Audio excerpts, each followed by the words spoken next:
You're listening to Packers Talk Network. Do you want to experience the thrill of a Packers game at Lambeau Field? If so, be sure to get your game tickets from the longtime trusted source in Wisconsin, Ticket King. Visit their locations in Milwaukee and Green Bay, or just go to their website, theticketking.com. Again, that's theticketking.com. This is Titletown Sound. Prepare yourself for overwhelming intelligence.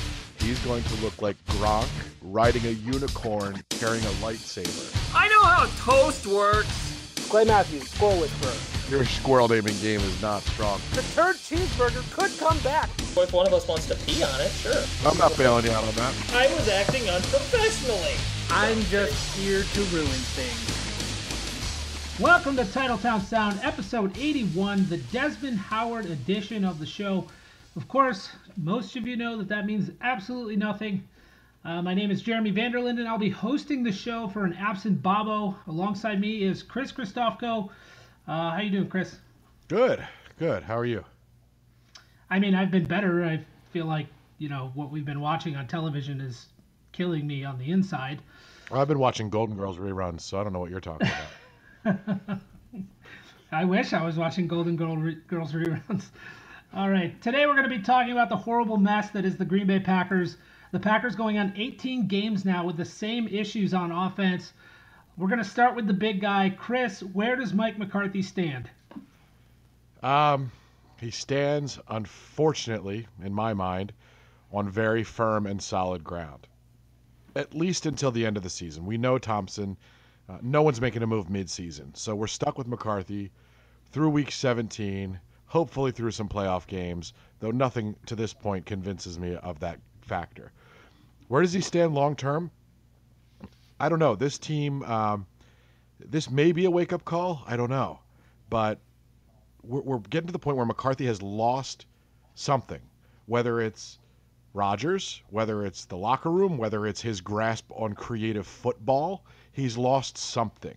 And I think it's we can't wait any longer. We can't wait with this stale message with McCarthy, who has not been effective. And this is not to say he's not a good coach or couldn't be effective elsewhere. I wrote about this, last year, where I compared it to Andy Reid in Philadelphia. Andy Reid wasn't a bad coach. It's just his message was stale because he had been there so long. I think the same thing has happened here, and it's time before you lose more of Rodgers' prime years. And don't let people tell you that he is in a physical decline, because I don't believe he is. Before we lose any more of those potentially prime physical years, it's time to move on and find something else to rejuvenate his career, because really the most important thing on this team is your billion-dollar quarterback, because they don't grow on trees. They've had this terrible stance as a team where McCarthy's yelling at the press, basically belittling them or snapping at them because they're asking him questions about his inconsistent offense. Those questions are completely justified. These issues have been around for so long now. I don't even remember what it's like to watch the Packers offense in the form that we want it to go back to. Mike McCarthy, I think you hit it right on the head last year when you wrote that article talking about whether or not Mike McCarthy's expiration date had passed. In the article, you said Bill Walsh says you get 10 years with the team, and then it's time to make a change. And McCarthy's been here for 11 years. You had also said that you thought it would be better for this team to move on from McCarthy now as opposed to waste a year. I feel like we're in that year now where we're wasting a year. Here's the thing. We're lucky if we're in that year. We're lucky if it's 1 year, because the worst thing that can happen is this team goes 10-6, ekes its way into the playoffs, even wins a game, and then again, falls to futility, and people say, well, you can't fire McCarthy. He made the playoffs, 8 straight years, blah, blah. And that's the worst thing that can happen. I think at this point, the best thing that might be able to happen is that you do waste 1 year and not 2. That's my biggest worry. I think they can turn it around, and I'm sure you believe that too. If they're a good coaching staff at all, there is some slight chance that this gets turned around. But I think the biggest issue here is that Mike McCarthy is one of the most stubborn coaches in the league. He doesn't just change stuff to change stuff. And he doesn't change stuff when he should change stuff. It's just a habit that he's always had. He doesn't ever really adjust well, and we're seeing that now. And so now we're going to watch the rest of this season. I think the offense is probably going to be what we've seen. I don't expect there to be any drastic changes. But I think... the thing is, it wouldn't be frustrating if they weren't capable, talented enough to actually perform. But we know they are. We know they have the talent. We know they have the ability, and there's a few things holding them back. So that's where the frustration comes from. All right, let's move on here. We're going to talk a little bit about Aaron Rodgers. He's played his fair share of bad football over those 18 games. What's the issue there? I'll tell you what the issue is not. Pardon me while I step on my soapbox. The issue is not Olivia Munn. I've seen about 4 articles recently blaming her for the Packers' woes and for Rodgers not playing well. Knock it off. It's the same sexist bull, I'll censor myself, that emerged, last year. No. Aaron Rodgers is an autonomously thinking human being. He the sexist belief that the woman is evil and causes all these problems. No, Aaron Rodgers is not getting the message that he needs to play fundamentally sound football. He's not stepping into throws. He's not playing sound football. And maybe it is that he's slightly physically declining as he ages a bit, and that he can't rely on throwing off his back foot anymore. And he needs to be more fundamentally sound, but the bottom line is he's not doing what he needs to do. And you can see that it's not only that, it's that he doesn't seem to be finding the open receivers when they're there. I think that in many ways, Rodgers needs a coach that can get through to him. And it seems like McCarthy no longer can, not to go back to McCarthy, but I really think that Rodgers has the physical abilities still. I just think that he's not concentrating on the fundamentals, which should be helping his game. I am going to go back to McCarthy a little bit for a second here, because there was an article on Fox Sports on their website that maybe it's time to let McCarthy go. So this isn't just something that was written at our website. It's something that people are now talking about, and the reason that is because his guys aren't listening to him anymore. He's lost his voice in the locker room, and Aaron Rodgers is included in that. We're seeing Aaron Rodgers play football to a level that is just so beneath what we're used to. He's not throwing guys open. He's waiting for guys to get drastically open. And what defenses are doing now is they're dropping everyone in coverage. They're barely rushing him. They're just trying to keep him in the pocket. And they're giving him forever and a day to throw, but nobody ever gets open enough for him to throw it. So he holds onto the ball forever. He's not reading coverages. He's looking for open receivers. That doesn't work. It's not going to work, and that is a big issue. He's jittery. He doesn't step into his throws. He throws off of his back foot, and you see it a lot where he's falling away from the pass. When you throw off your back foot and you're falling away from the pass, you're going to sail the ball. Look at the play to Randall Cobb in the end zone. He was falling away from the pass. He overthrew Randall Cobb. So Aaron Rodgers has technique issues right now that he used to never have. Well, I don't know that he never had them. He never really relied on his fundamentals, but it's clear that that's a huge problem right now. I think that if he did have them before, they are definitely worse now than they've ever been. Mm-hmm. Because we see him overthrow guys so much more now. It's so consistent that he's inaccurate. Whereas before, you would talk about his amazing accuracy and how crazy accurate this guy is. And that's just not there anymore. And I think my theory is that he doesn't like the offense they're running. I think that's why he's not happy. I think he hates what they're putting on the field right now. I don't think he believes in it. I don't think he trusts it. I don't think he trusts what Mike McCarthy has put together the last 2 years for their offensive scheme. Something interesting that was brought up today was Leroy Butler was talking about the Packers practice schedule and how they've made so many drastic changes and how that happened last year. The only other coach to make a drastic change in a similar fashion was Chip Kelly with the Eagles, and we all saw how terrible that football team was. Mike McCarthy did it the year after, and now this football team has been, I don't want to say terrible, but they've just offensively have been so boring. I don't even know what to call it. The changes that are going on here, I think, are affecting Aaron Rodgers' attitude towards the coaches. I think it's affecting his attitude towards the game. So here's what I've also heard some people say, well, how the hell can you blame the coaching staff? You blame Rodgers, tell him to get his attitude, tell him to shape up. I'm sorry. That's not how it works in the NFL. You change the coaching staff around the quarterback. You don't expect the quarterback to change if he's not going to. It's just the reality. There are probably 20 capable men on the planet who can play quarterback at a high level in the NFL. There aren't even to the 32 level Aaron Rodgers can play at. Yeah. Well, no, to the level Aaron Rodgers, there may be 4 or 5. But what I'm saying is there are really only 20 capable starting quarterbacks. After that, absolutely, yeah. You start scraping the bottom of the barrel. There's not even 32 guys to go around. Is my point. So but you know what? It's really only those 4 guys that you're gonna latch onto and fire your coach for. Outside of that, I mean, when you start talking about, I guess it's probably a little more than 4, but it's not all 20 of those. Because when you start talking about like Ryan Fitzpatrick, if you believe in your coach, Ryan Fitzpatrick's maybe a guy that you're going to get rid of. I never said Fitzpatrick was a capable quarterback. Hey, come on now. He grows that fantastic beard, so.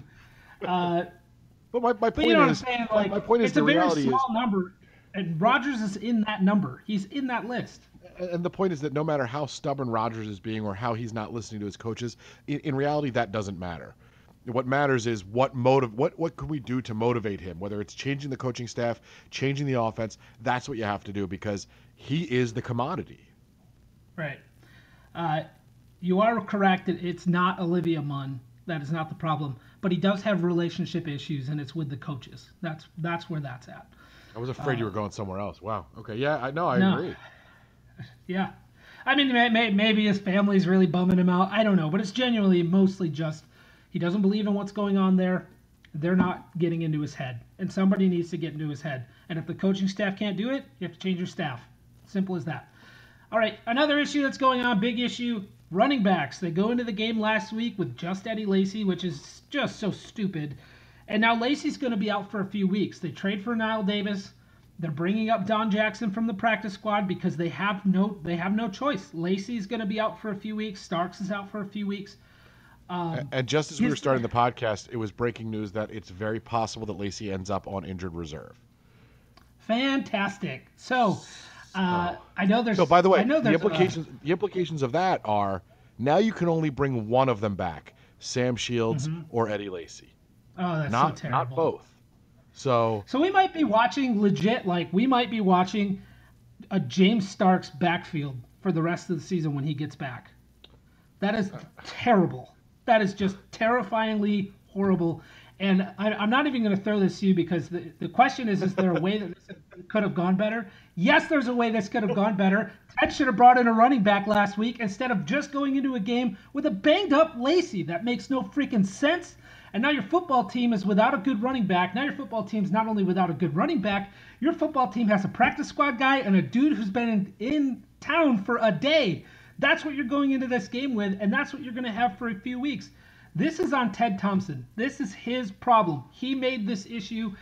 He had C.J. Spiller in a few weeks ago. Should have signed the guy. I mean, if you're looking for running backs then, and you know you're thin at running back, you have 2 guys. James Starks then gets hurt, and now you're in a position where, okay, well, we could just go with Lacy or make a move. You don't need 7 wide receivers on your football team, and you don't need 6 safeties on your football team. You cut one of those guys loose, you bring in a running back, and you take care of the guys that you have, especially guys that play at Eddie Lacy's level. Like, it's just some of the. I mean, where's the logic in this? It doesn't make any sense to me.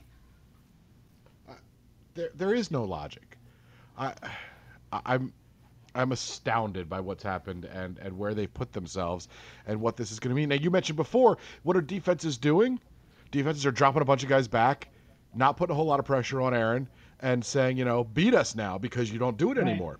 Well, guess what? But they don't need to worry about the running game now, so they can do it all freaking game. Exactly. So it's not going to get any better. This offense is not going to get any better at this point. No, it's not. Well, here's they don't even necessarily have to make the playoffs for Mike McCarthy to keep his job. I disagree. They could deal with these injuries, miss the playoffs, and blame the injuries. No, I don't think. I could be wrong, but I think if I don't know. I don't know. I do think that it's time to move on from McCarthy, and not because he's not a good coach. McCarthy is a fantastic coach, but you do get those 10 years, like Bill Walsh was talking about. It is rare for a coach to hang on to a team for longer than that and do well. And so it's not a bad thing to think McCarthy's got to go. And actually, this is something that I wanted to talk about. People are calling Packer fans spoiled. Packers fans are calling Packers fans spoiled after this week. A lot of them. It's been like I've seen it so many places, and it really just made me mad. And I wanted to ask you, do you think Packers fans are spoiled? Yep. Okay, they are, but here's why. Look, I know you take offense to this because you're not a spoiled fan, but we are spoiled. We have had, we've had 2 Hall of Fame quarterbacks without missing a beat. In my lifetime, I've seen 3 Super Bowls, 2 victories, and that is. And made the playoffs the last 7 years, having had to think about it. The season started when the playoffs started. So yeah, we're a bit spoiled. Yeah, we're okay.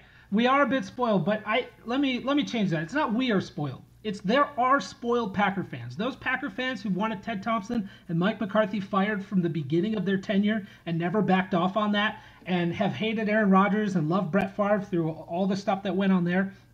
Those are the spoiled football fans.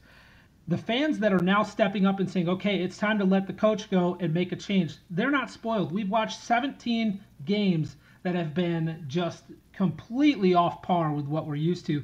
Just because Bears fans, and I get this from Bears fans because their life is terrible, just because Bears fans have watched a terrible football team for 20 years doesn't mean I have to endure watching a bad football team for 20 games.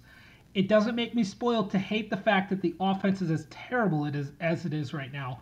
And I think a majority of Packer fans aren't spoiled. I think a lot of Packer fans are fairly smart. I just think there's a vocal minority that is very spoiled. So yes, I do take issue with that. So, all right, we got to get to break. We have an interview with Jeff Pearlman coming up on the show. He's got his new book, Gunslinger, coming out. So stick around, and we will bring you some Brett Favre talk.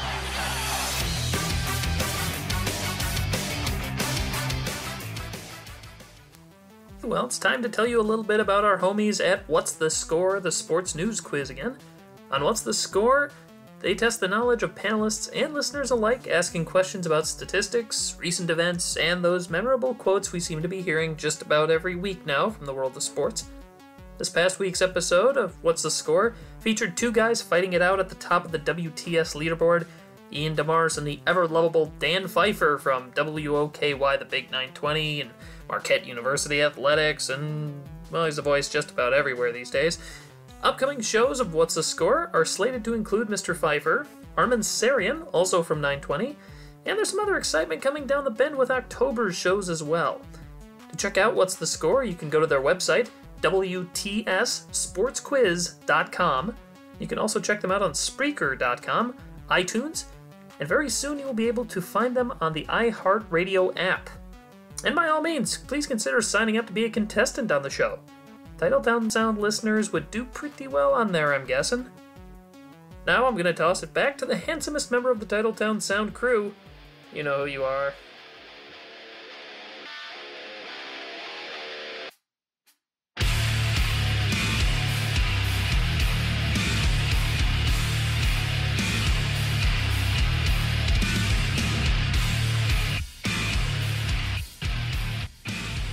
All right, welcome back to Titletown Sound. We have Jeff Pearlman on the show with us today.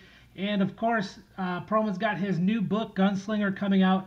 It is an excellent book. Definitely, if you don't have it yet and you haven't ordered it yet, stop what you're doing, pause the podcast, go order the book, and then come back. So we're going to get right into it. Chris, I'm going to toss it to you, and here we go. Jeff, first of all, thanks a lot for being on with us. We really appreciate it. I just want to say that was a rookie mistake, that intro. You never tell someone to pause the podcast because there's a good shot they never come back. Well, hey, then at least they've left with a decent impression of us. Trust me. Yeah, exactly. The nice thing is at least it's a podcast. They can always come back. It's not like they're missing our live show. Besides, there's not really anything good to listen to after the interview. You're kind of the draw, so they can pause right now. Nice. So yeah, so now's a good time to pause. They're going to want to come back, so this is your moment. Fair enough. So, Jeff, let me ask you, I know that one thing or at least I think one thing you pride yourself on is your research. Mm-hmm. How was researching a book about Brett Favre? Where do you start? Okay, I'm going to tell you guys something, and this is, I don't make a big deal out of this, but this is the truth. I initially wrote this book, agreed to do this book, because I really wanted to write a book about the USFL, and nobody would give me a book deal about the USFL. I swear to God, this is true, and I have not talked about this anywhere. So I thought Favre would be I thought it was a good book idea, but it wasn't a book that I necessarily wanted to do. Mm-hmm. But I ended up getting a 2-book deal with Favre as sort of the dangling carrot, and then it was like, well, we'll throw in the USFL. And I ended up absolutely loving this project. I probably had more fun researching this book than this is my 7th book. I had more fun with this book than the 6 previous ones. I just really dove into this thing, and I love the Mississippi years. I love the Green Bay years. I grew up a Jet fan, so the New York year was really interesting. I interviewed a ton of people. I crossed 500 interviews. It sounds corny, but as a journalist, I just love driving around like Mississippi on a hot summer day with a Coca-Cola open, tracking down old teammates, coaches, family members. I just really dove into this one probably more than any other book besides my Walter Payton book. And I think it shows. I think the one thing that really stuck out to me is you always hear people saying how hard he throws the ball, how hard he threw the ball, and you have several people at least in the beginning of the book that talk about being able to hear his passes in the air. Oh yeah, and I actually thought midway through, things change when you're working on a book, and midway through, I had an interview with you guys remember Derek Mays, the old Packers receiver? Yeah. So Derek Mays actually lives not that far away from me in Southern California, so I met him for lunch. And he shows up and his fingers are all mangled. Like they did not look good. They look like barbed wire bent out of shape. And I was like, what happened to your fingers? And he's like, Favre. And he doesn't even have a wedding ring. He can't wear, I think he had a tattoo as his wedding ring, or he just didn't have a wedding ring on, but he can't wear it because he couldn't get it on his finger. And I just thought like, that's really vivid. And that's really cool. I had this idea at the beginning of just running a picture of Derek Mays' mangled hands in the front, maybe on the front page in black and white of the book. I never did it, but yeah, I mean, he just killed hands. He was from the time he was really in college, he started really mangling the hands of his receivers. It was very vivid.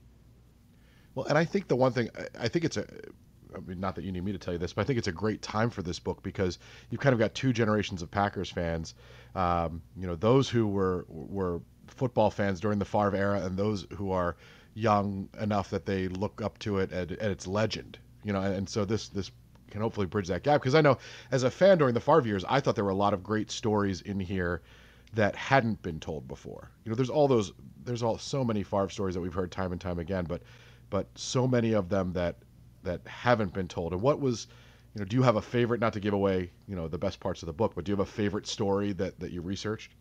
Man, there are a lot of really good ones. I mean, I think the one that was really telling and that is surprisingly not that well known. So I think a lot of people are aware that right before his senior year at Southern Miss, he got in a really bad car accident, and 30 inches of his intestines were removed. And the funny thing about that is he really became known, especially in the NFL, for being the most prolific farter in the history of pro football.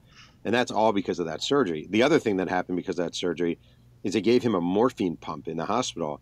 And his mom told me that she really thinks that's where his sort of addictive tendency, because he wasn't even really a drinker at that point. I mean, he was in college, but not majorly.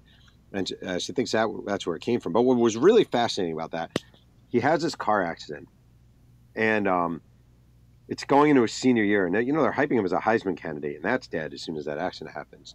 And he loses 30 pounds, and he's supposed to come back. Then he gets an infection, and people are really convinced he's not going to play this year. And either he'll just miss it and try to go to the NFL draft and probably fall to the 5th, 6th round, or he'll redshirt and play a 5th year.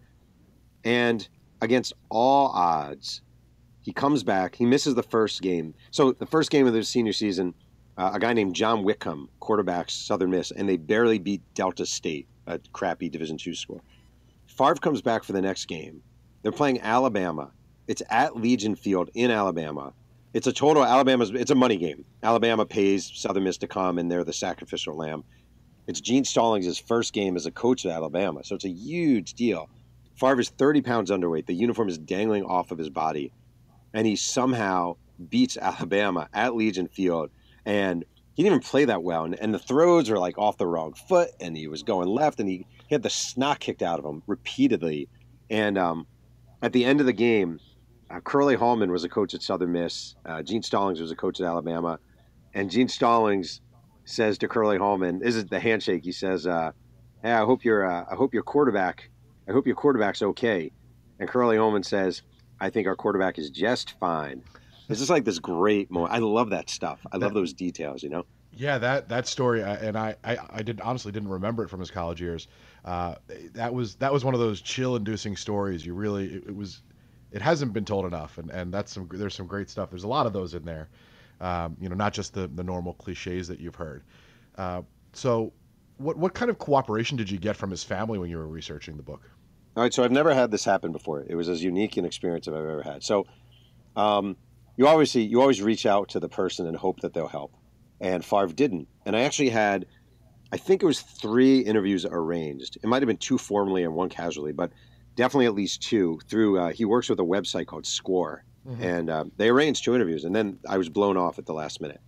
And this speaks to the power of social media. It's pretty amazing. I basically friended Brandy Favre, his sister, and a lovely woman. And we were Facebook friends, and I told her I'm working on this book. And I was down in Mississippi just doing some reporting, and I sent her a message on Facebook. I said, "Hey, any chance you want to meet for coffee?" Thinking she probably won't, but who knows. She said, "Well, why don't you just come by the house?" And I'm like, okay. I go to the house. She's there. Her mom, Brett's mom, Bonita's there.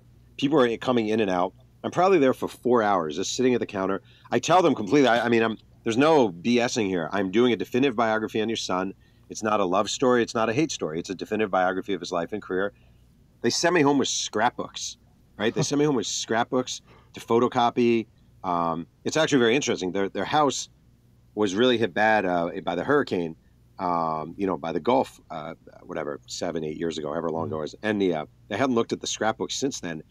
And the scrapbook they sent me home with, they were filled with rat excrement because all the rats, it was in a barn, and all the rats went to the highest level when the water were coming. So I open up this binder of Brett Favre clips, and all this rat poop falls out of it. It was a very vivid memory. My wife's like, maybe you won't bring that in the house. I'm like, oh, fine. But they were just, the family was great. I had coffee with Scott, his brother. I went up to Pennsylvania to see his other brother, Jeff. Aunts, cousins, Dylan Favre, his nephew, who played quarterback at UT Martin, is wonderful. So it was a weird experience. And the thing, I know I'm babbling here, but the thing that was kind of funny is I'm driving away from Bonita's house in Brandy, and I'm just on cloud 9. I got my excrement-covered scrapbook with me, and I call my wife. And I'm like, this is amazing. I just had the best day ever. I spent all this time with the mother and the sister. It was great. And my wife goes, don't you think that's a little weird? And I'm like, well, what do you mean? She said, well, imagine if someone was doing a book on you, and you weren't talking, but your mom and dad just open up. And I was like, yeah, that's a good point. But I just think if you know the Favres and you know Mississippi, it's sort of like if you show up, they will take the time to talk to you. That's the best way to explain it. And you write about it, especially around the Super Bowl time, that especially Big Irv just loved to talk. And they would, kind of the whole family would hold court. So. Oh, yeah. They're wonderful. I mean, Big Irv is not alive, obviously. And I would say from the reporting, he's probably my least favorite. Mm-hmm. He was a very complicated character and a tough guy to write about. But, I mean, his mom is the best. Like, his mom is the absolute best. His sister's great. They're just lovely people. And, yeah, like Irv, after he really loved to, like, take credit for Brett. And, that's fair. He was his dad. He kind of got him into football. But after the Packers beat New England in Super Bowl 31, Brett got Irv a ring, a replica of the Super Bowl ring, and inscribed something inside his name. And I mean, Irv wore that thing like a crown, and he would kind of hold it out for people to admire, and he would hope people would ask, oh, where'd you get that ring? Did you play? Nah, my son played. Oh, your son played in the Super Bowl? Yeah, for the Packers. Well, what's your son's name? Like he was waiting. What's your son's name? Brett Favre, the quarterback. Oh, my God, blah, blah, blah. Can I buy you a beer? Yes, you can. So, So you put Brett Favre, you fast forward, put him 20 years in the future in the world of social media. Does he even ever have a career? Oh, that's so interesting. I think you could actually, if you want to take that to a little like a slow motion level, I don't think if he stays in Atlanta, he has a career. Mm-hmm. I think that city eats him up. You know, I mean, when he was with the Falcons, he was a mess. Jerry Glanville hated him, and Glanville went to the bars in Atlanta. This is what he told me. He said, went to the bars in Atlanta, told them, please don't serve this kid. He can't handle it. And they kept serving him. And I think Favre would have been a Todd Marinovich type story. They were in the same draft where he would have drank his way out. So social media, I mean, you know, the dick pics. I hate to, but the jet, you know, so he did cross into social media technically, and it did not treat him well. He didn't mean to. He just ended up on there in a pretty profound way. So, you know, from reading about his move to, you know, to retire, to unretire, to not retire, and eventually ending up being traded to the Jets, do you think going into that, from your research, do you think that was the goal, was spend a year with the Jets, get my release, end up with the Vikings or the Bears? Do you think it was that thought out? Well, no, I think the goal was to go straight from the Packers to either the Vikings, the Bears, or the Lions. Mm-hmm. That was really the goal. And the Packers made it very clear that was not going to happen. Then, as a sort of consolation, he thought he might be going to Tampa Bay, which I think he could have dealt with, and maybe would have stayed there a little longer. But the Jets was the last.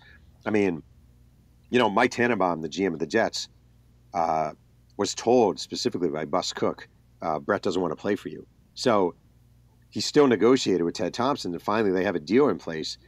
And Tannenbaum calls Woody Johnson, the owner of the Jets. He's at a movie theater. He gets him out of the movie theater.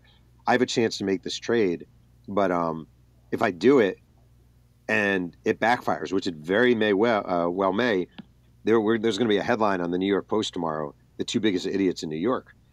And Woody Johnson says, you know what, do it. And Tannenbaum calls Bus Cook. And Bus Cook says, you are a crazy son of a bitch. Why'd you do that? And Tannenbaum says, just give me 20 minutes on the phone with Brett. And he talked to Brett, sold him on it. Brett asked him if there's a dress code, and he said, well, you tell me what you want the dress code to be. And, you know, well, camo shorts and T-shirts. Okay, that's it.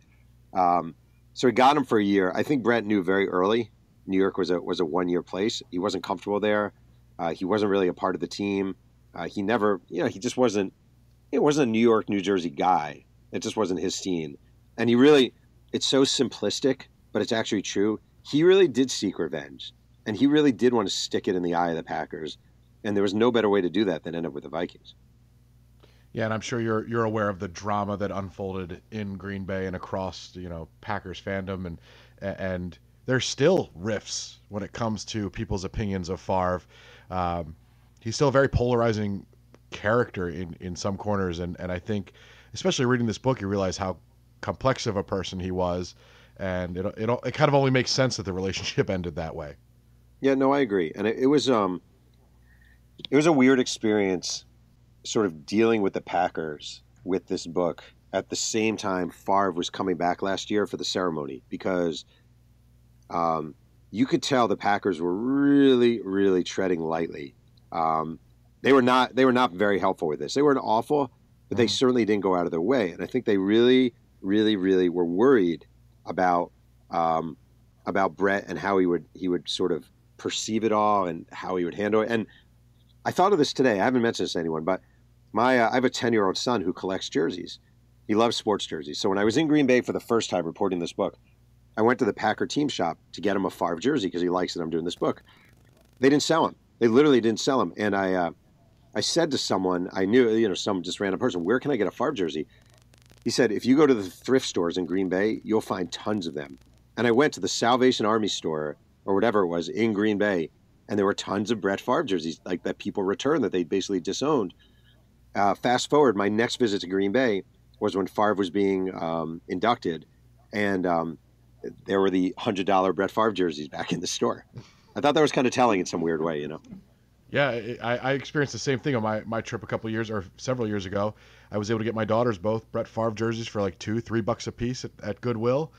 And you go back now, and you're like you said, they're $100 a piece. And yeah, it's funny. I'll tell you a quick tip that I've learned with my kid. eBay. You can get any jersey on eBay for about $8. It's the greatest racket ever. I'll have to take that advice. I just got a Garnett stitched Timberwolves jersey for $8 for my son. He was like, "Oh my God!" It was the best. That's fantastic. I thought, and I think I just mentioned it, I think the one thing that I left the book with was Favre was complex, is he's not a hero, he's not an anti-hero, he's somewhere in between. He's a real guy with real flaws, and I kind of came away with a greater appreciation for what he did on the field, and probably a less savory feeling for what he did off the field. I don't know if you I don't know if you come away with something from when you write a book like this, if you have an opinion. Yeah, I mean, it's kind of interesting because, all right, so like an excerpt runs where people read about the way he treated Aaron Rodgers, and people say, God, he was such a jerk, right? And then they'll read about the way, I mean, he was wonderful with kids. So you'll read about how he was with kids, and you think, wow, he was really great. And, in New York, he was kind of crappy. In Minnesota, he was wonderful. In Green Bay, the early years, Leroy Butler told me the guy was the best teammate who's ever existed. He said he was the guy.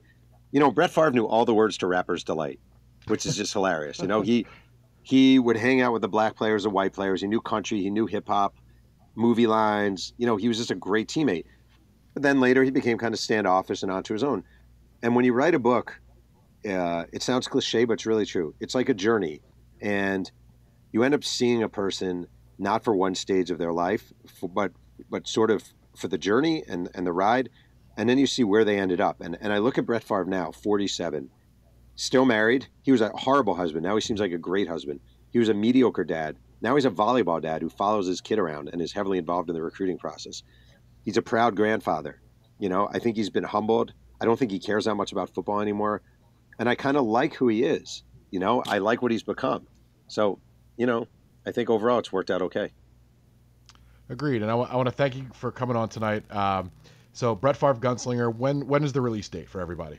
Well, it's available on Amazon and all those places now, but it technically, for the 7 people who walk into the bookstore to buy the book, October 25th, it'll be there. And it's definitely, I think it becomes a must-read for Packers fans or anybody really interested in the Favre era, and it is, the first really definitive biography about Favre. Thanks so much for coming on tonight, Jeff. We really do appreciate it. Yeah, I just want to say also, of all the Packer-specific podcasts I've done so far in my 2 days of promoting this book, this is by far the finest. Well, thank you so much. Probably the first as well, but that's okay. We'll take it. Thank you so much. That was great. Thanks, Jeff. You're soft, you're sloppy. They calling me Poppy. I'm rolling in bands, you riding around, and I beat up jalopy. How you doing? Pros want to copy, but they are just not. Hey, Titletown Sound listeners. We appreciate you listening to us every week, and we have a question, a favor actually, to ask. Could you give us a rating? Look, does the podcast make your ears bleed? No? Good. Then give us a rating on iTunes. It helps us so that people can find us easier, can search us, and our podcast shows up in the ratings. When you rate us and give us a review, it makes us more visible. And hey, don't you want others to have to suffer through this podcast just like you do?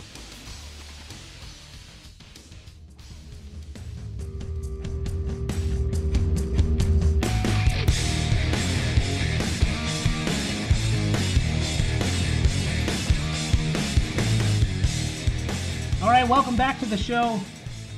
This is Titletown Sound, episode 81. We're going to get into some phone calls from Packer fans. They call the Titletown Sound Off line. There are a lot of emotional fans, a lot of angry people this week. Justifiably in a lot of ways. But first up is Austin. Austin actually called last week, and we ignored his phone call to interview Chris Cluey. So to make up for that, Austin is first up on the show. And I think the most depressing part of Austin's call is that he calls at halftime, and he's still got that glimmer of hope. It hasn't been crushed yet. That's the worst part. All right, here it is. Exactly. In the immortal words of Vince Lombardi, what the hell is going on out there? Hello, it's your obnoxious friend from South Dakota, Austin. Just a little bit frustrated with the first half, quote-unquote, performance from the Packers. I just feel as though the defense is being saddled with this unreasonable burden to try and keep this team in it. I don't understand what's going on with the offense. The most common word I can find on Twitter is that it's broken. I don't disagree. I just really would like to see some fire from this team in the second half. I'm hoping for some sort of synergistic approach where the defense and the offense are actually on the same page. That would be awesome. So anyway, like I said in my tweet, I had 5 beers, and so I met my minimum. I made my call. There's still another half. So what's left of my optimism saying, all right, we can still do this. But in the meantime, thank you guys for putting up with me. Great shows as always. And of course, go Pack Go. Like he's still at the point where it's possible that this is all like, a bad first half dream. Right. But how long have you been waiting for the Packers offense and defense to get on the same page? Well, first of all, I would like to scold Austin for using the word synergistic on our podcast. Again, way above our IQ level. But yeah, it's been 18 months or so since the offense and defense have been on the same page. Dude, they're not even in the same book anymore. Like it's ridiculous. So yeah, we all are dying for them to get on the same page, but I don't think we're going to see it this season. No. And yeah, what the hell's going on out there, man? I wish I knew the answers, and I wish that there was something that I wish Aaron Rodgers and Mike McCarthy knew the answers and would get together and say, "Hey, buddy, let's fix this." But I don't see that coming. All right, next call is a little more dramatic. He didn't even leave a name, so I just labeled it "Fire Everyone." Just as a reminder, Ray Rhodes got 8 wins out of a Packers team in 1999. And this team in 2016 is worse than Ray Rhodes' 1999 squad. So if I'm Mark Murphy, president of the Packers, what I'm going to do is, first of all, I'm calling in Ted Thompson to my office on Monday morning and say, "Ted, pack your bags, you're done. You mismanaged the roster. No running backs, no defensive backs. Those are kind of important in today's NFL." Then what I'm going to do is I'm going to call Elliot Wolf into my office, say, "Elliot, you're now the GM, and your first responsibility is to can everyone after this season and bring in Josh McDaniels from the New England Patriots to be the head coach." McDaniels, he dropped a turd in Denver and hitched his wagon to the Tebow hype machine. But I think if McDaniels has a strong GM behind him, actually stocks the cupboard with decent players, knows how to manage injury-ravaged roster, things could be fine. I'm officially done with Mike McCarthy's regime. Thanks to Super Bowl in 2010. Appreciate it. Love you for that. Always has a special place in my heart for you. But pack your bags. You're out of town. You're fired. Goodbye. Thanks, boys. See you later. Bye. For a guy whose phone call was labeled "Fire Everyone" guy, it's actually shocking how much I agree with him. Yeah. If that happened tomorrow, would you be upset in any way, shape, or form? No, no, I wouldn't. Other than Josh McDaniels, in no way, shape, or form do I want a man leading my football team who knowingly and willingly stuck by Tim Tebow and rode the Tim Tebow train to the point where when he went back to New England, he convinced Bill Belichick to bring him to New England. I don't want that. I want a man with the ability to convince Bill Belichick of anything, because maybe he can convince Aaron Rodgers to step into a damn throw. That's why That is a very fair point. I can't argue with that. That's very sound reasoning. The dude sold Bill Belichick on Tim Tebow. Right. Not only convincing Bill Belichick to do anything, but selling him on bringing in and paying Tim Tebow any money. That is actually impressive. Yeah, I think you said it earlier. They're not going to fire him now. It's not going to be till the end of the season. Everything's going to stay the same. But I will ask you this. Serious question. Thursday night, they lose 42-12 to the Bears. Is it any more likely? I don't know.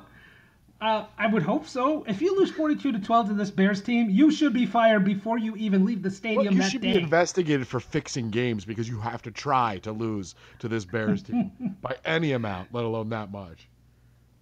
Okay, serious question back to you. Ted Thompson. Is he in any way, shape, or form at risk here of being fired?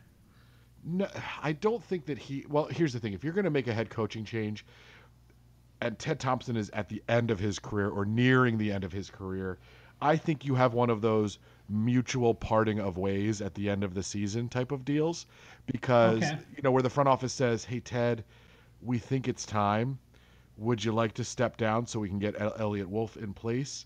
And that way Elliot can pick the next coach, because we know you're not going to be here for 6 more years. So why not let the new, and maybe you stay on in a consultant role. So I think that he's in danger of them having that discussion. And he's not going to get fired mid-season. Is he going to get fired at the end of the season? Maybe the discussion is, you walk away or we'll walk you away. So I think he's in, I think there's definitely a question mark there now. Right. Well, for a team last year that made the decisions that they do to make the changes to the coaching staff, and that's on Mike McCarthy, but then to fire Jerry Fontenot at the end of the year, and then Ted Thompson finally brings in a tight end. Jerry Fontenot doesn't necessarily deserve to be sitting on his couch when last year what he had to work with was Richard Rodgers, Andrew Corliss, Justin Perillo, and that's on Ted. So it's kind of a combination there. McCarthy making the changes and making doing all the firing and whatever. And look at the errors this year that led us to having one active running back. So that's on Ted too. I'm with you on that. Here's the other thing. I like Jared Abbrederis. I like him a lot. But if you're not going to use Jared Abbrederis, you don't need him on your roster. No, it doesn't make sense.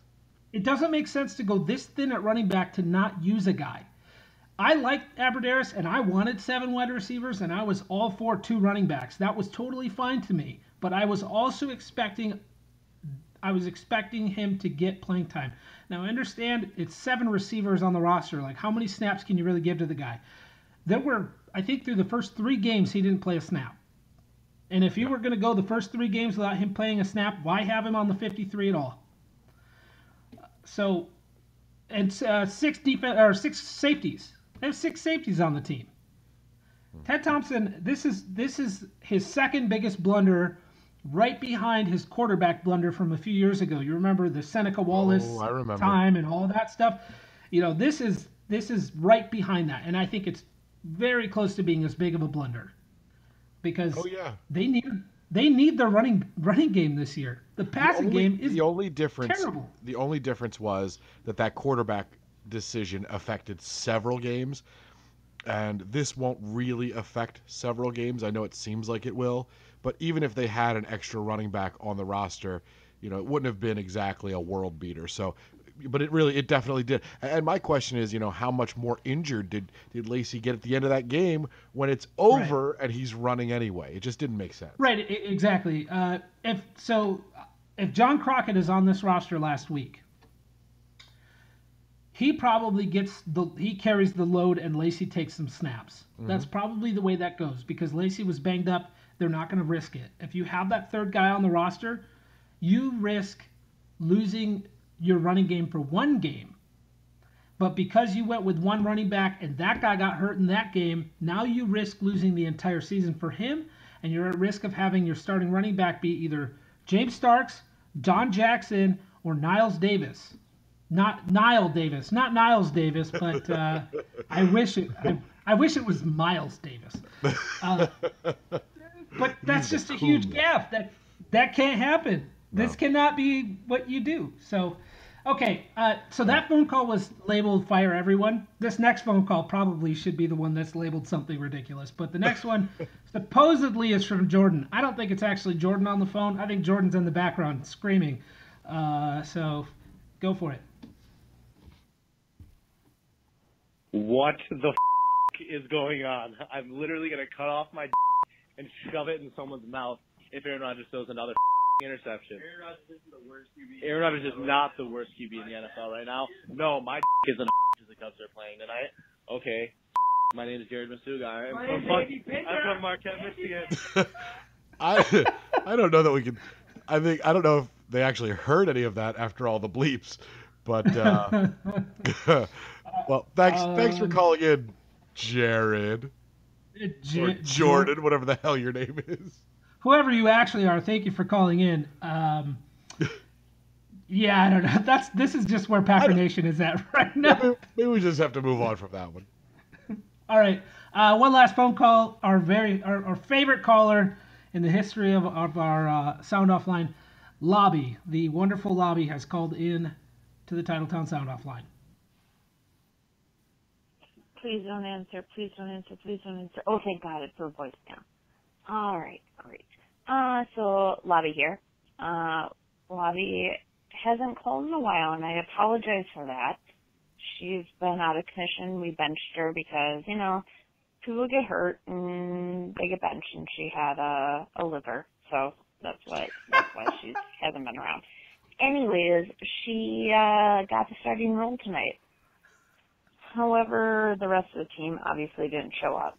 That's unfortunate. I could only watch little bits and pieces of the game because I was a part of a wedding, which was really great and really fun, and I cried a lot, and I did that ugly crying girl face, which I'm sure you guys are familiar with because you do that all the time during your podcast, but whatever. Anyways, the thing that I'm really concerned about right now is I saw the Ripper on the field a bit, loved it, loved him.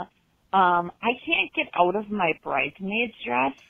It got, like, sewn into my bra and everything like that. So what I need from your podcast is for all of the listeners to send all of their support and everything else to get me out of this freaking dress. I mean, I'm sleeping in it. I'm already in bed. I'm laying covered in my comforter, still in my bridesmaid's dress. So if you can just get them to, you know, like in Peter Pan, you know, like, oh, if you're crap, it makes Tinkerbell, like, live again. Remember that? No? Maybe it's just my time frame. Anyways, but yeah, that's what I need. Everyone just clap, and then maybe I'll get out of this stupid dress. This has nothing to do with the Packers. But I felt like I needed to call you guys, so love you. And can we also, when you guys, if you like, talk to Chris Cooley again, like, Lobby loves him. That is the single greatest call we've ever gotten on the Sound Off Hotline. I didn't hear that before the show. I didn't expect that to be. But here's the thing. So Libby/Lobby wasn't able to watch the game, yet she was still crying at the same time many of us were crying, but just for a very different reason. Because trust me, Lobby, had you watched that game, tears would have been shed. First of all, my favorite part of that phone call was actually, well, the Peter Pan part was pretty funny. It was brilliant. What a brilliant illusion. When she said that Lobby was benched or injured because she had a liver, which is just so fantastic. For those of you who don't know, Lobby is actually Libby Pillar. It's her alter ego when there are alcoholic beverages involved. We very much enjoy when Lobby calls the show. I'm crying. I have tears, and not that ugly girl cry that she was talking about. I literally have tears in my eyes. Oh, thanks, Lobby. I really, really appreciate your phone call. That was fantastic. All right, it's time to move on to the games of the show. Up next is True or False. Last week, Chris and I went 4-1 and led the group. James went 3-2, and Bobbo. Our 4-1 record is the reason we're the only ones allowed on the show this week. That's why we kicked them off. Bobbo's literally, like, he didn't put his record in. It literally just says never mind. So, well, I don't know expected he would get to this point. Yeah. I don't know what Bobbo did last week, but it wasn't good. So I am 14-12, as is James. Chris, you're 13-13. Bobbo is at a terrible 9-17. So True or False is not going well. And the best part, just for the listening audience, Bobbo writes these questions. He does. Like, I'm going to read these. Record. I'm going to read these questions, which, first of all, I didn't read these before we recorded, which is a huge mistake. But I'm going to read these. These are Bobbo's questions. So he always comes up with these, and he is the worst at answering them. So, Bobbo, we miss you this week. James, we miss you too. James is feeling a little down and out today, so down and out's not the right term. He's not sad. Get well, He's just James. not feeling well. Get well, James. We love that man. Anyways, okay, true or false? Question number 1. Aaron Rodgers throws for at least 260 yards. Rodgers averages 234 passing yards per game, which is 28th in the league. He had 294 last week. Chicago allows 233.5 passing yards per game, which is 10th in the league. So, true or false, Aaron Rodgers throws for at least 260 yards. Until I'm given reason to believe otherwise, I will say false to all questions of this nature. Okay. I'm going to go with true just because the Bears are that terrible and 260 should be possible. So, I guess we'll see. I'm still going to go with true. All right. True or false number 2. Bears tight end Zach Miller records at least 6 receptions. Miller is tied for 15th in the league in receptions with 31. In 6 games, that gives him over 5 per game. Okay, so he's had 2 games with 3 receptions and 3 games with at least 6 receptions, and all 3 of those were in the last 4 weeks. Green Bay has allowed 24 receptions to tight ends so far, allowed 5 to Julius Thomas and Eric Ebron. So again, the question is, Bears tight end Zach Miller records at least 6 receptions. I'm going to say false only because with so few healthy cornerbacks, why do you have to bother throwing to your tight end? Just throw it to a wide receiver. This is valid reasoning, but I'm still going to say true because I think they will have ample opportunity to do both. Right. Green Bay's defensive record, Green Bay's defense records at least 3 sacks. The Packers have 16 sacks through 5 games, just over 3 per game. Chicago has allowed 12 sacks through 6 games, 2 per game. So again, Green Bay's defense records at least 3 sacks. I'm going to say true. One reason, Josh Sitton will be on the bench, which is a shame. And I just think maybe we'll have one bright spot in this game. It'll be the Packers pass rush. I am also going to say true. You do have Josh Sitton sitting on the bench. But the guy who is not sitting on the bench is Bobby Massey. And if you saw any of his highlights from the last few weeks, he is terrifyingly horrible. So there's definitely a chance for the Packers to get to the quarterback. Besides, the front end of that defense has been what's been so good. Nick Perry, Julius Peppers is, he's going to be playing the Bears. I think he usually steps up against the Bears. So Clay Matthews, obviously, but Mike Daniels. So, there's plenty of opportunity there. Mike Daniels will probably be lining up over the left guard a ton. So, look for Daniels to eat somebody's lunch and eat quarterbacks. So, I'll definitely be going with true on that. All right, next question. Brian Hoyer throws at least 1 interception. Hoyer has thrown 189 passes so far and has not thrown a single pick yet. The Pack have 3 interceptions on the year, including one of the previously pickless Dak Prescott. So, again, Brian Hoyer throws at least 1 interception. That's a pretty low bar. It's the Bears. I'll say true. Yeah, it's the Bears on a short week. The Packers are banged up, but so is their team. On Monday, I think it was, the injury report for the 2 teams combined was 24 players. Yeah, this is going to be a great high-quality game. By all means, let's have Thursday night football. Hey, why don't we play Wednesday nights? Yeah, why don't we play every night of the week? Why don't we give every team 2 games a week? I think that's brilliant, yeah. Yeah, so I'm going to go with true just because, it is a really low bar, and why the heck not? And Brian Hoyer can't go forever without throwing a pick, I promise you that. All right. So Bobbo threw in a bonus question. We did have an Eddie Lacy question. We had to delete that because now Lacy's not going to play. So the bonus question is, Aaron Ripkowski gets at least 3 carries or gains at least 15 total yards, or both. 3 carries of 17 yards on the season, 1 reception for 2 yards total. He did have that 17-yard rush against the Giants. So Ripkowski either 3 carries or 15 total yards or both. True or false? I'm going to say true because otherwise I would remove myself from this podcast.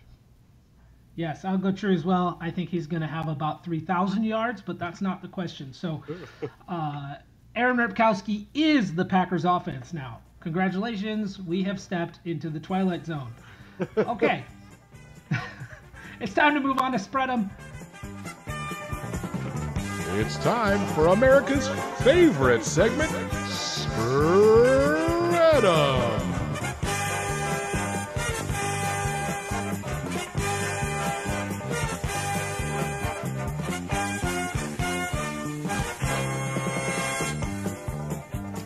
Here we go. As of Tuesday, Green Bay, so that would be today, yes. As of Tuesday, the line is the Packers by 8. So, as of right now, Chris and James have 2 wins. Jeremy and Bobbo have 1. Twitter has 0. Well, so by the way, what that shows you is Twitter has picked the Packers every time. So the Packers have failed to cover yet any time this year. There was one push. Okay. Yeah, I was sitting here thinking, like, does that mean they picked somebody else one of the weeks? Because I thought the Packers did cover once. But... No, we had a push 1 week. So they literally, the Packers have not covered at all. All right. For the record here, Bobbo has the Packers covering. So your best bet is to do the opposite of what Bobbo is doing.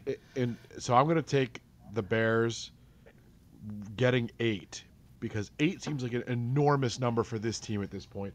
And until the Packers show me they can cover, I have no reason to believe they can.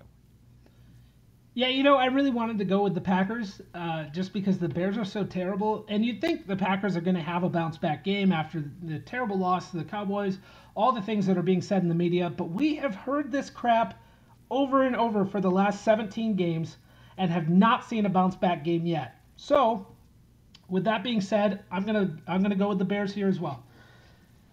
All right. That's the show. Thank you for listening to Titletown Sound episode 81. We're so glad you could join us. Thank you to Jeff Perlman for being on the show. He was fantastic. His book, fantastic. I can't say enough good things. Really impressed with the amount of work that he put into this book. Honestly, Packer fans, if you love the Packers, which if you're listening to this you do, if you love Brett Favre or have at some point in your life, this book is full of stories that you have always wanted to know. Or even if you hated him, honestly, there's enough stories in there for you too. No, you're totally right because it's not a love fest. It's not a love fest. It is just a biography on Brett Favre. So there's a lot of good stories in there. It's a really good read. I definitely recommend it. Chris, do you have anything to say before we end the show? Yeah, a couple things. So the first one is James Korsmo writes our recap every week. I truly believe it's the best thing that is written in the Packers blogosphere. It's original. It's funny. I wouldn't say that with him on the show, but now that he's off for the night, I will say that. Read it every week. It's so good. The second is that we do have another podcast, Tundra Talk, and it is on the Titletown Sound Off website. Check it out. It's only available on our website. Give it a listen and give those guys some support because they're doing a great job every week, and we really do appreciate their hard work. Absolutely. Anything else? Yeah, absolutely. Good night, Prince Janice. I hope you're not cut. Just kidding. Just kidding. I was going to say that's not true. That's not what you said in all those private messages. No, I hope yeah. If you're a Janice lover, turn down your volume. Yeah, I hope he's the casualty of all these moves. All right. Okay. That's it. That's the show. Thank you for listening. You can follow us on Twitter. I'm at TTSO_Jeremy. Chris is at TTSO_Chris. And you can follow the website at Titletown Sound. Of course, you can follow James. You can follow James Korsmo at JKSub20, and Bobbo is at That's Our Bobbo. Thank you for listening to the show. We'll bring you another show next week. It's going to be a good one, and hopefully the Packers come out of this with at least one running back after the game is over. So, thanks for listening. Have a good week. Go Pack, go.